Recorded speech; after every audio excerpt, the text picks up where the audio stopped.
Good morning, students. Myself, Reshma Kentura, TGT Science from Swami Vivekanand Saraswati Vidya Mandir.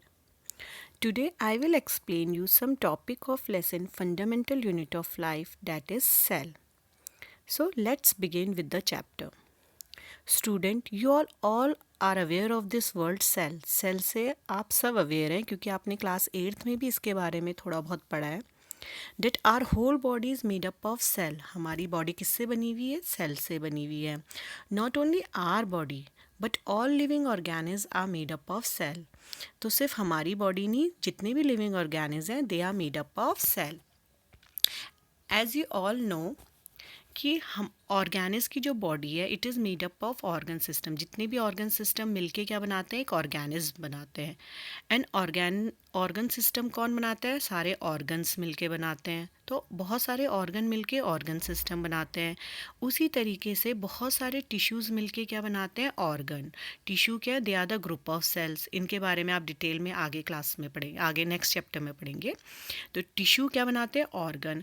And these tissues are made up of cells. ये किससे बने होते हैं? Sales से बने होते हैं.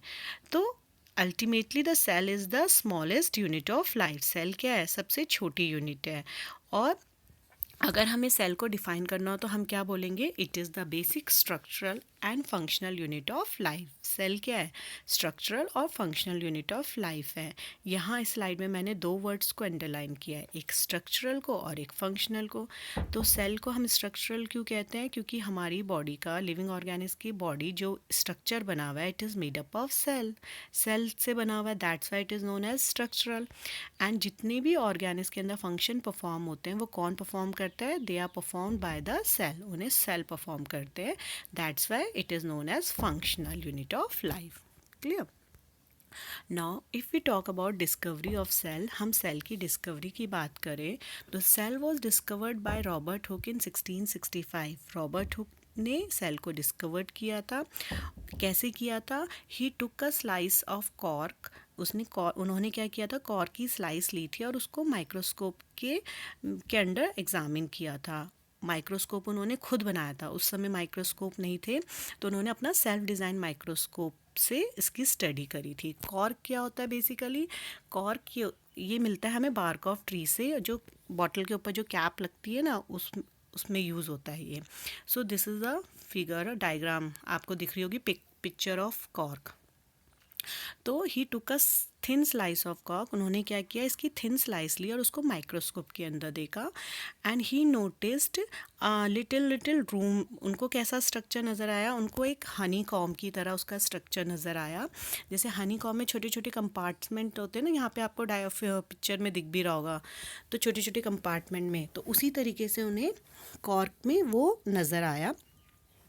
And he named it cell. उन्होंने उसको क्या नाम दिया? सेल. क्योंकि सेल एक लैटिन वर्ड से डिराइव हुआ है सेलुला, जिसका मतलब होता है लिटिल रूम. ठीक है? तो सेलुला एक लैटिन वर्ड है जिसका मीनिंग होता है लिटिल रूम. तो वहाँ से सेल का नेम डिराइव किया. तो उन्होंने उसको क्या नाम दिया? सेल. बाद में उन्होंने जो ऑब्जर्व किया था वो डेड सेल ऑफ प्लांट था. ठीक है? डेड सेल ऑफ प्लांट था. बाद में लिवेनहॉक एक अनदर माइक्रोस्कोपिस्ट थे जिन्होंने क्या किया? फर्दर नए इम्प्रूव माइक्रोस्कोप से फर्दर स्टडी करी लिविंग सेल की. Now if we talk about the shape of the cell, तो जो सेल का जो शेप है और या फिर साइज़ है it is related to the specific function they perform. जैसा फंक्शन वो परफॉर्म करते हैं उसके हिसाब से उनका शेप होता है, साइज़ होता है. ठीक है? तो cells are of different shape. यहाँ पे आपको पिक्चर्स भी दिख रही होंगी, बहुत सारे ह्यूमन सेल्स हैं. सेल की डिफरेंट शेप्स होती है. सेल लॉन्ग भी हो सकता है, राउंड भी हो सकता है, स्पेरिकल भी हो सकता है, इलोंगेटेड भी होता है. They can be spindle shape, they can be branch. तो सेल की बहुत सारी शेप्स होती हैं. इवन सम सेल्स हैं नो डेफिनेट शेप. कुछ सेल की तो कोई शेप ही नहीं होती. They keeps on changing their shape. जैसे अमीबा. अमीबा क्या है? It is a unicellular organism. एक सेल से बना हुआ है. तो और अमीबा की कोई शेप नहीं होती, वो अपनी शेप क्या करते रहते हैं? बदलते रहते हैं. Similarly if we talk about the size of cell, अगर हम सेल के साइज़ की बात करें तो जो सबसे स्मॉलेस्ट सेल होता है वो माइकोप्लाज्मा बैक्टीरिया का होता है. एंड अगर लार्जेस्ट सेल की बात करें तो वो ऑस्ट्रिच एग है. ऑस्ट्रिच का जो एग है वो it is the largest cell, about 18 centimetre रखा होता है वो। और लॉन्गेस्ट सेल की बात करें तो ह्यूमन नर्व सेल, ह्यूमन का जो नर्व सेल है it is a longest cell. Now student, on the basis of the number of cells present in different organisms, they are classified into two types. कि कितने number of sales किस organism में present होते हैं उसके basis में हम organism को कैटेगराइज करते हैं टूज में. One is unicellular organism and other is multicellular organism. अब यूनिसेलर ऑर्गेनिज्म क्या होते हैं? तो organism which are made up of one cell. जो ऑर्गेनिज्म एक सेल से बने होते हैं उन्हें हम कहते हैं यूनिसेलर ऑर्गेनिज्म, जैसे अमीबा है, पैरामीशियम है. और इन ऑर्गेनिज्म को हम अपनी नेक्ड आइज से नहीं देख सकते, हमें माइक्रोस्कोप की हेल्प से ही हम इनको देख सकते हैं. Second organism multicellular organism. Multi means many. तो जो organism which are made up of two और मोर देन टू सेल्स. तो जो ऑर्गेनिज्म दो या दो से ज़्यादा सेल से बने होते हैं उन्हें हम कहते हैं मल्टी सेलर ऑर्गेनिज्म. जैसे ह्यूमन बीइंग है, कैट है, डॉग है, प्लांट्स हैं. तो ये सब क्या है? Multi cellular organism. एंड क्योंकि ये इतने बड़े होते हैं so we can see them with the naked eyes. हमें माइक्रोस्कोप की ज़रूरत नहीं होती इनको देखने के लिए, हम इनको ऐसे ही देख सकते हैं. Now there was some botanist और जियोलॉजिस्ट जिन्होंने सेल थ्योरी दी थी. सबसे पहले शेल्डन ने ये बोला, इन्होंने ये बोला था कि all the plants are made up of cell. उन्होंने कहा था कि जितने भी प्लांट्स हैं they are made up of cell. बाद में शेकवॉन और जर्मन जियोलॉजिस्ट थे जिन्होंने ये कंक्लूड किया कि all the animals are made up of cells. कि जितने भी एनिमल्स हैं वो भी किससे बने होते हैं? सेल से. And join the cell theory. उन्होंने इसको ज्वाइन किया कि प्लांट्स और animal they are made up of cells. फिर then another German biologist Virchow, एक बायोलॉजिस्ट थे जिन्होंने एक और आइडिया सामने रखा कि all cell arises from pre existing cells. Means जितने भी सेल्स हैं वो प्री एग्जिस्टिंग सेल से ही निकल के आते हैं. तो यहाँ से एक सेल थ्योरी क्रिएट हुई जिसके 3 पॉइंट्स हो गए. जैसे first, all living things are made up of cell. कि जितने भी लिविंग थिंग्स हैं वेदर दे आर प्लांट्स और animal they are made up of cell, वो सेल से बने होते हैं. Second, you all know that cell is the structural and functional unit of life. And third हुआ कि new cells are produce from pre existing cell. जितने भी नए सेल हैं वो किससे बनते हैं? पुराने सेल से ही बनते हैं.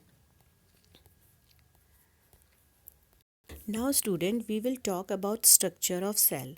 तो जितने भी हमारे सेल हैं वो बेसिकली उनके स्ट्रक्चर में 3 थिंग्स प्रेजेंट होती हैं. One is plasma membrane, second is cytoplasm and third is nucleus. Means in तीनों से सेल का स्ट्रक्चर बनता है. तो वन बाय वन हम इनके बारे में पढ़ेंगे. तो first we will talk about plasma membrane. सबसे पहले हम बात करते हैं प्लाज्मा मेम्ब्रेन की. प्लाज्मा मेम्ब्रेन को पढ़ाने से पहले मैं आपको एक एग्जांपल देना चाहूँगी कि suppose you are sitting in a class. आप एक क्लास में बैठे हैं और आपकी क्लास किससे सराउंड है? एक बाउंड्री वॉल से सराउंड है ना. अब ये एक बाउंड्री वॉल क्यों बनती है? ताकि जो आपके बगल में दूसरी क्लास है उससे आपकी क्लास को क्या कर सके? सेपरेट कर सके, है ना. दूसरा कि कोई दूसरा एलिमेंट आपकी क्लास के अंदर या बाहर ना जा सके, या फिर आपकी क्लास को एक शेप देने के लिए हम बाउंड्री वॉल बनाते हैं. तो same is the plasma membrane. Plasma membrane क्या है? उसी तरीके से काम करती है. It is the outer covering of the cell that separates content of cell from its external environment. तो ये सेल की आउटर कवरिंग होती है जो कि सेल के कंटेंट को, सेल के अंदर बहुत सारे चीज़ें प्रेजेंट होती है उनको अलग करती है एक्सटर्नल एनवायरनमेंट से. या हम ये भी कह सकते हैं कि एक सेल को दूसरे सेल से क्या करती है? सेपरेट करती है. Now what is the function of plasma membrane? अच्छा, प्लाज्मा मेम्ब्रेन को हम सेल मेम्ब्रेन भी कहते हैं, तो डोंट गेट कंफ्यूज. ये दोनों एक ही चीज़ है, सेल मेम्ब्रेन या फिर प्लाज्मा मेम्ब्रेन. प्लाज्मा मेम्ब्रेन का क्या फंक्शन होता है? इट अलाउ और permit the entry and exit of some material in and out of the cell. तो ये क्या करती है? सेल के अंदर, देखो सेल कुछ बहुत सारे फंक्शन परफॉर्म करता है जिसके लिए कई सारी चीज़ों की ज़रूरत होती है, मटेरियल की ज़रूरत होती है. तो वो सेल को बाहर से मिलती है. तो सेल के बाहर से जो चीज़ें अंदर आएंगी वो किसके थ्रू आएंगी? प्लाज्मा मेम्ब्रेन के थ्रू. इसी तरीके से सेल के अंदर कुछ वेस्ट भी जनरेट होता है, उसको सेल के बाहर जाना है तो वो किसके थ्रू जाएगा? प्लाज्मा मेम्ब्रेन के थ्रू जाएगा. तो इस सब को कौन मेंटेन करता है? Plasma membrane. लेकिन एक चीज़ यहाँ पे नोट करनी है, plasma membrane is called selectively permeable membrane. Plasma membrane को हम क्या कहते हैं? Selectively permeable membrane. क्योंकि ये हर मटेरियल को अंदर बाहर नहीं जाने देगा.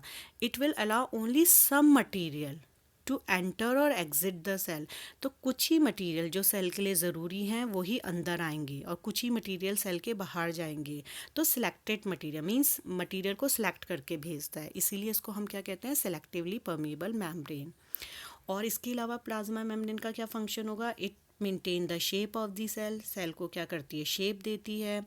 It act as a mechanical barrier, mechanical barrier की तरह एक्ट करती है। ये सेल के जो अंदर के कंपोनेंट हैं, इंटरनल कंटेंट्स हैं, उनको प्रोटेक्ट करती है। ठीक है। Now cell membrane is made up of lipid and protein. ये जो प्लाज्मा मेम्ब्रेन है जिसे हम सेल मेम्ब्रेन भी कहते हैं, ये किससे बनी होती है, lipid and protein, and due to which it is very flexible in nature. Plasma membrane कैसी होती है, फ्लैक्सीबल होती है, और थिन और डेलिकेट मेम्ब्रेन भी होती है ये। नाउ स्टूडेंट, अभी मैंने बताया कि प्लाज्मा मेम्ब्रेन क्या करती है, it allow the permit and entry, it permit the entry and exit of some material. कुछ मटेरियल को अंदर और बाहर जाने देती है।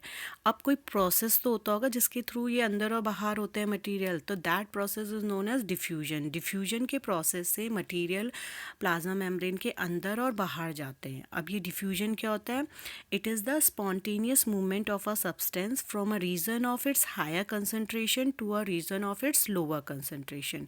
डिफ्यूजन में क्या होता है, जहाँ पे किसी भी चीज़ का हायर कंसनट्रेशन है, किसी भी मटेरियल का, तो वहाँ से सब्सटेंस हायर कंसनट्रेशन से किसकी तरफ जाएगा, लोअर कंसनट्रेशन की तरफ जाएगा। जैसे मैं आपको एक एग्जांपल देती हूँ। सपोज सेल ने कुछ काम किया और उस काम के बाद waste material carbon dioxide generate हुई सेल के अंदर। ठीक है। अब ये बहुत ज़्यादा अमाउंट में जमा हो गई सेल के अंदर, तो अब it is a waste for cell, तो सेल इसको बाहर निकालेगा। तो सेल के अंदर क्या हुआ, कार्बन डाइऑक्साइड क्या हो गया, कि कंसंट्रेशन कैसी हो गई, ज़्यादा हो गई, हायर कंसंट्रेशन हो गई। लेकिन अगर हम सेल के बाहर की बात करें, एक्सटर्नल एनवायरनमेंट की बात करें, तो अंदर के कंपैरिजन बाहर में क्या है, कंसंट्रेशन ऑफ कार्बन डाइऑक्साइड कैसी है, कम हो गई, लोअर हो गई। सो ये जो डिफरेंस क्रिएट हुआ हाई और लो का, तो इससे क्या होगा, carbon dioxide will move out of the cell. Carbon dioxide क्या करेगी, अंदर हायर कंसंट्रेशन है तो हायर कंसंट्रेशन से बाहर लोअर कंसंट्रेशन की तरफ मूव करेगी bye the process of diffusion. तो इसी को हम डिफ्यूजन कहते हैं कि हायर कंसंट्रेशन से मूव कर रहा है टू लोअर कंसंट्रेशन। यहाँ पे आपको डायग्राम में दिख भी रहा होगा कि एक तरफ ज़्यादा कंसंट्रेशन है, हाई कंसंट्रेशन है, तो ये लो कंसंट्रेशन की तरफ पार्टिकल्स क्या करने शुरू कर देंगे, मूव करना शुरू कर देंगे। ठीक है। डिफ्यूजन तीनों चीज़ों में टेक प्लेस कर सकता है, सॉलिड में भी, लिक्विड में भी, गैस में भी, but it is faster in gases. Gases में डिफ्यूजन क्या होता है, ज़्यादा होता है, मतलब फास्टर होता है। तो प्लांट्स में भी, सेल्स में भी ये जो एक्सचेंज ऑफ गैसेस होता है वो किसके प्रोसेस से होता है, डिफ्यूजन के प्रोसेस से ही होता है। सिमिलरली अगर हम ऑक्सीजन की बात करें, भाई सेल को अपने फंक्शन को परफॉर्म करने के लिए सेल ने अपनी सारी ऑक्सीजन यूज़ कर ली। अब सेल के अंदर क्या है, कम है ऑक्सीजन, कंसनट्रेशन क्या है, ऑक्सीजन की कम है। बाहर एक्सटर्नल एनवायरनमेंट में there is a higher concentration of oxygen, तो ऑक्सीजन अब कैसे ट्रेवल करेगा, from higher concentration to lower concentration, मतलब बाहर एक्सटर्नल एनवायरनमेंट से कहाँ मूव करेगा, सेल के अंदर मूव करेगा। तो वो भी किस प्रोसेस से मूव करेगा, डिफ्यूजन प्रोसेस से मूव करेगा। Now student, water also obeys the laws of diffusion. Water भी मूव करता है but it will move by the process of osmosis. So we can say osmosis is a special case of diffusion. Osmosis क्या एक diffusion का special case है। इसमें क्या होता है, the water मूव करता है from a region of high water concentration through a semi permeable region to a region of low water concentration.